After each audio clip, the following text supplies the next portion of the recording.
मानसरोवर मध्य मार्ग के व्यापारियों में आक्रोश और रोष। मामला था 2 मार्च को अनिल गुप्ता की दुकानें सील की गई थी। वे हाईकोर्ट गए और कहा कि मध्य मार्ग पर ज्यादातर घरों में व्यावसायिक गतिविधियां हैं, लेकिन उसी पर कार्रवाई की गई है। इस पर कोर्ट ने मानसरोवर जोन को सर्वे कर रिपोर्ट देने के निर्देश दिए थे और इसी के दौरान मानसरोवर जोन ने 468 भूखंड मालिकों को नोटिस थमा दिया। नोटिस में अंकित है कि अवैध निर्माण नहीं हटाया तो कॉम्प्लेक्स को सील कर दिया जाएगा और जीरो सेटबैक में अवैध निर्माण होंगे ध्वस्त। हर्जा खर्चा भूखंड मालिक को ही देना होगा। अभी हम खड़े हैं मध्य मार्ग मानसरोवर के रोड पर, जहां पर मानसरोवर जोन नगर निगम ने यहाँ के सभी मध्य मार्ग के मुख्य मार्ग पर जो कॉमर्शियल रेजिडेंशियल में कॉमर्शियल एक्टिविटीज़ चल रही है, इसको नोटिस जारी किए हैं। इस बारे में हम यहाँ के व्यापार के जो लोग हैं वहाँ से बातचीत करेंगे कि आखिर ये पूरा मामला क्या है। आप यहाँ पर क्या है सर? आप मुझे बताएं सर, पूरा मामला क्या है और आखिर ये एकदम से 468 परिवारों को व्यापारियों को इस तरह से नोटिस देना क्या मामला है? मकान के ऊपर मकान बनाने में कुछ कार्रवाई 25 साल की शिकायत के ऊपर उसके ऊपर डिसीजन दिया नगर कोर्ट के डिसीजन के आधार पर नगर निगम को सूचित किया गया। उन्होंने एक सार्वजनिक वेतन दिया। इसके बाद के सारे दुकानदारों पे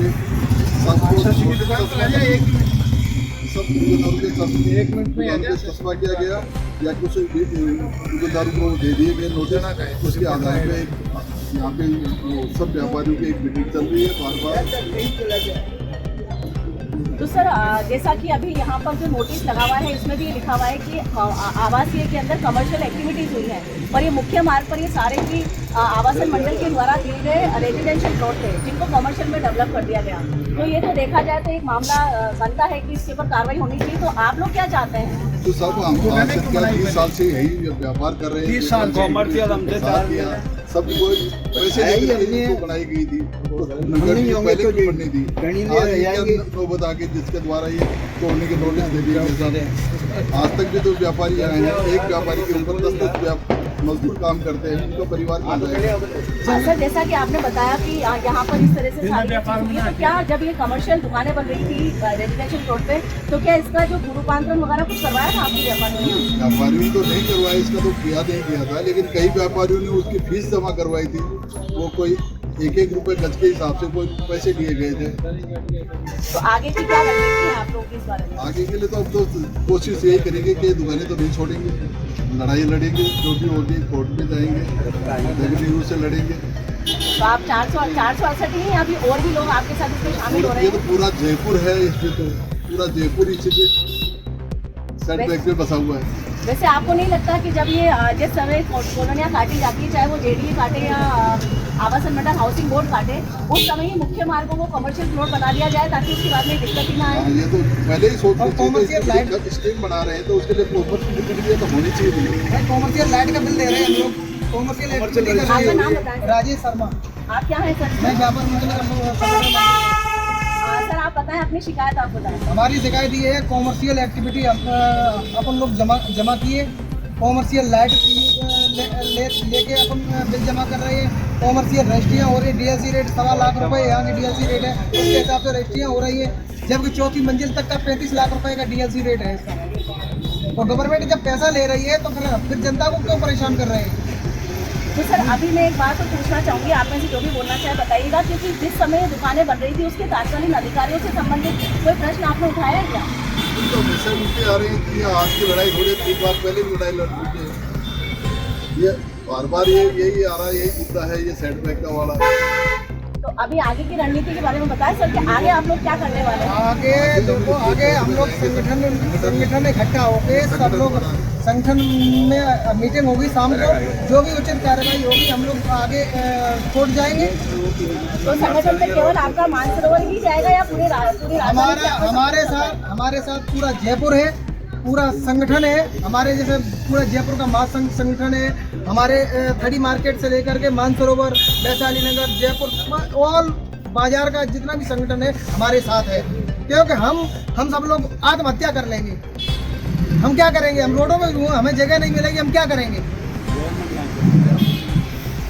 तो देखिए, आप लगातार व्यापारियों में यहाँ पर आक्रोश है कि इस तरह की कार्रवाई से उनकी दुकानें बंद हो जाएगी और उनका जो धंधा बंद होगा उससे उनके जो स्टाफ है, उनका जो परिवार है, उस पर असर पड़ सकता है। तो आप में से कोई और अपनी बात कहना चाहिए? आपका नाम बताएं सर। संजय दादीज है मेरा नाम। आपका पद बताएं, यहाँ पर कुछ पद मैं है? यहाँ सचिव हूँ मार्केट से। जी।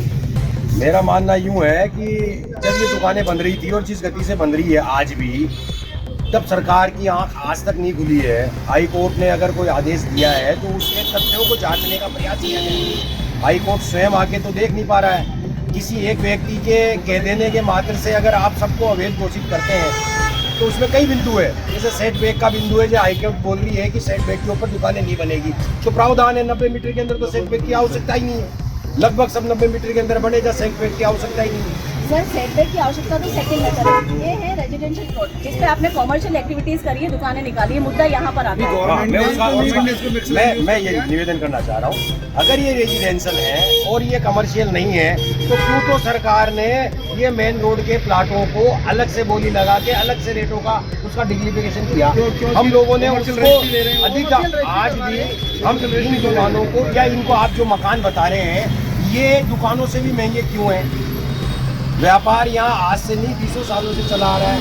20-25 साल से दुकानें चल रही है। अब यदि 20 साल पहले ही यहाँ पे रोक लगा दी जाती तो आज तक ये दुकान ही नहीं बनती। अब जब ये नियमित आज भी अगर आप सर्वे करेंगे तो आज भी इस पूरी रोड के ऊपर 30 से 40 दुकानें बन रही हैं। तो आज भी जब बन रही है और अब आप पुराने को भी कह रहे हैं कि वो गलत बन रही है, तो आज वाली जो बन रही है वो भी गलत बन रही है।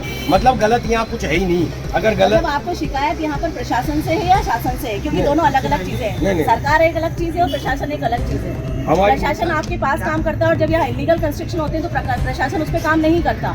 ऐसी स्थिति में आप लोगों का आगे की रणनीति बताएं कि तात्कालीन अधिकारियों पर भी आप कार्रवाई करवाएंगे कि आपका क्या आगे का वो रहेगा? देखिए, मेरा मानना यूँ है कि अगर वाकई इंसाफ कर रहे हैं आप, तो जो अधिकारी उत्तरदायित्व है यहाँ के, जिनको सरकार ने उत्तरदायित्व दिया था कि यहाँ पे अनलीगल कंस्ट्रक्शन नहीं होना चाहिए, तो वो कैसे हो गया और आज भी क्यों हो रहा है?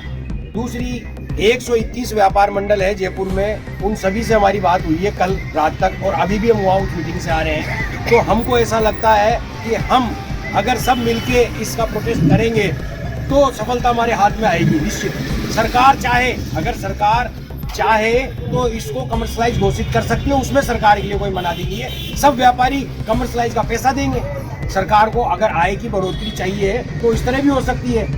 अब चूंकि व्यापार में 1-1 इंच पे सब दुकानें बनी हुई है, आप स्वयं देख सकते हैं 1-1 इंच पे सब दुकानें बनी हुई है। जीरो सेटबैक का कैसे आप समाधान करेंगे? जीरो सेटबैक 90 मीटर के दायरे में तो जीरो सेटबैक का कोई प्रावधान ही नहीं है, अगर हम पुराने इतिहास को पढ़ते हैं तो। नहीं, जैसे मुख्य मार्ग की जो सड़क है वो कम हो जाती है, उस स्थिति की बात में करते हैं। मुख्य मार्ग की सड़क जो है जितनी सरकार ने बताई थी वो नालों समेत उतनी आज भी मौजूद है। यहाँ अतिक्रमण नहीं है। हम जहाँ खड़े हुए हैं ये नाला है। अब नाले पे सड़क तो बनने से रही, नाले पे ये इस तरह टाइलें लगा के इसको आरक्षित सुरक्षित कर रखा है, बाकी नाले पे किसी की दुकानें नहीं है। तो सर मुझे एक बात बताएं कि व्यापार मंडल क्या बिल्डिंग बायलॉज के नियम का फॉलो करेगा या उसका उल्लंघन करेगा? बिल्डिंग बायलॉज जो जिस चीज को आप बता रहे हैं उसके आधार पे अगर देखा जाता है तो आज की तारीख में 5 फुट 6 फुट जो कि ट्रैफिक के लिए अनिवार्य बोल रहे हैं कि ट्रैफिक को व्यवधान पहुंचता है, 5 से 6 फुट अगर आप लोग अपने अपने को पीछे की तरफ ले जा सकते हैं, वहाँ पे तो व्यापार मंडल उनके साथ था है। हमने बीच में लाइन मार्किंग भी करवाई थी बकायदा, 5-5 फुट की जगह सबने पीछे छोड़ी। मतलब आपका ये कहना है कि अगर आपकी सुनवाई होती है तो यहाँ पर जो सड़क पे निकली हुई दुकानें हैं जो अतिक्रमण कहला सकती है कि सड़क के ऊपर अतिक्रमण हो रहा है, उसको आप खुद व्यापार मंडल के सारे लोग मिलकर इसको क्लीन करवाएंगे? नहीं, दुकानों को दुकानें जो हैं वो सब एक लाइन में बनी हुई है। अतिक्रमण अगर मानते तो सारा जमीन में है, हाँ रोड की जमीन नहीं है।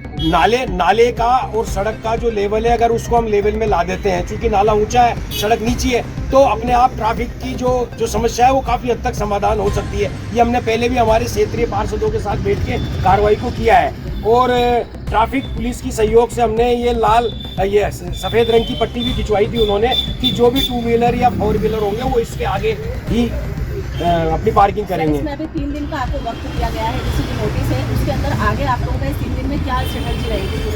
3 दिन का वक्त तो उन्होंने हमें बहुत दे दिया, ये उनकी हमारे ऊपर आशीर्वाद है। हम तो 21 तारीख का नोटिस था, 22 तारीख को तो यह संपर्क किया गया, तो 2 दिन तो वैसे गायब हो गए थे, 3 दिन कहाँ से होंगे? तो सर अभी मेरा जानना है, मान लीजिए हम आगे के 3 दिन काउंट कर लेते, तो ऐसी स्थिति में आपका व्यापार मंडल जो है वो मीटिंग कर रहा है, तो आगे आप लोग क्या रणनीति अपनाएंगे, मैं उस पर प्रकाश डालना चाहती हूँ। अभी तो कोर्ट जाने की वो बना रहे हैं। तो सर इसके अंदर एक बात कहना चाहूँगी आपको कि जैसे आप कोर्ट में जाने की बात कर रहे हैं, क्योंकि न्यायालय की तरफ से ही ये नोटिस जारी हुआ था कि जो निगम है, सभी निगम को, राजधानी नहीं पूरे राजस्थान के निगम पे ये चीज़ लागू होती है कि निगम इसकी चिन्हित करे और कार्रवाई करे। तो ऐसी स्थिति में न्यायालय आपके पक्ष में कैसे फैसला देगा, उसके लिए आपने क्या बिंदु बनाया है? न्यायालय को भी पूरी बातों का संज्ञान नहीं दिया गया है मैडम। न्यायालय ने अगर पूरी बात देखी होती और वस्तु स्थिति पे आके थोड़ा सी भी दौरा किया होता तो वो इस तरह के बड़े फैसले नहीं लेता जहाँ तक है। तो हम कोशिश करेंगे कि न्यायालय जाके और उनकी आंखें पूरी तरह खोले, वस्तु स्थिति से उनका परिचय कराएं। हजारों लोगों के रोजगार का और जीवन यापन का मैटर है ये सर, न्यायालय से आपको राहत नहीं मिलती तो आगे का क्या होगा? न्यायालय में राहत देगा हमारे। 1% हम मान लेते हैं, दूसरी चीज़ बताया। अगर न्यायालय हमें राहत नहीं देता है तो हम सब व्यापारी भाई एकजुट होकर विरोध करेंगे। अब उस विरोध के फलस्वरूप हमें क्या मिलता है क्या नहीं मिलता, युद्ध के बाद की परिकल्पना हम आज तय नहीं कर सकते। युद्ध तो तय है, क्योंकि हम हमारा जीवन का सब कुछ यहाँ झोंक के बैठे हुए हैं। अगर हम बीमार भी होते हैं तो भी हमारे सपनों में ये आता है कि आज दुकान क्यों नहीं खुली। देनदारियाँ लेन देन, आप स्वयं समझते हैं व्यापारी को रोज दुकान खोलना पड़ता है, तब उसका व्यापार चल पाता है। तो आप देख सकते हैं कि मानसरोवर व्यापार मंडल में जो आक्रोश है और जो दर्द है वो सामने आ रहा है कि इतने सालों तक आप कैसे सोए हुए थे, प्रशासन और शासन कहाँ था जब ये इलीगल कंस्ट्रक्शन हो रहे थे। तो आगे की बातचीत को हम जानेंगे, तब तक मैं शादी मानसरोवर जोन के नगर निगम और यहाँ पर हम मुकेश कुमार जी सर जो बीसी हैं यहाँ पर, उनसे बात करेंगे कि अभी मानसरोवर में जो आवासीय देखो आगे क्या होता है। अभी इस बारे में कुछ बताना चाहिए आप? अभी फिलहाल हम कार्रवाई कर रहे हैं, देखते हैं कि क्या कार्रवाई करके रिपोर्ट भेजेंगे। सर एक प्रश्न अंतिम मेरा ये है कि क्योंकि मुख्य मार्ग पूरी राजधानी पूरे हम राज्य की बात करें कि मुख्य मार्ग पर क्यों ना ऐसा कर दिया जाए कि यहाँ पर कॉमर्शियली मतलब जो भूखंड है वो कॉमर्शियली हो और उनके ऊपर कुछ नियम बनाए जाए ताकि इस तरह की कभी परिस्थितियाँ ना बने, इसके लिए वो रणनीति तैयार करेगी। ये तो सरकार का काम, जो मानसरोवर मध्य मार्ग की बात करें, हाउसिंग बोर्ड ने विकसित किया था बेसिकली रूप से रेजिडेंशियल बोर्ड में। हाउसिंग बोर्ड की योजनाओं में लैंड यूज चेंज हो सकता है, उसको मास्टर प्लान में मिक्स लैंड मास्टर प्लान में उसको मिक्स लैंड लेकिन भूखंडधारियों को कन्वर्जन भी तो करना होता है। तो सर जैसा कि आपने यहाँ पर वक्त दिया 3 दिन का, उसके बाद की रणनीति क्या है?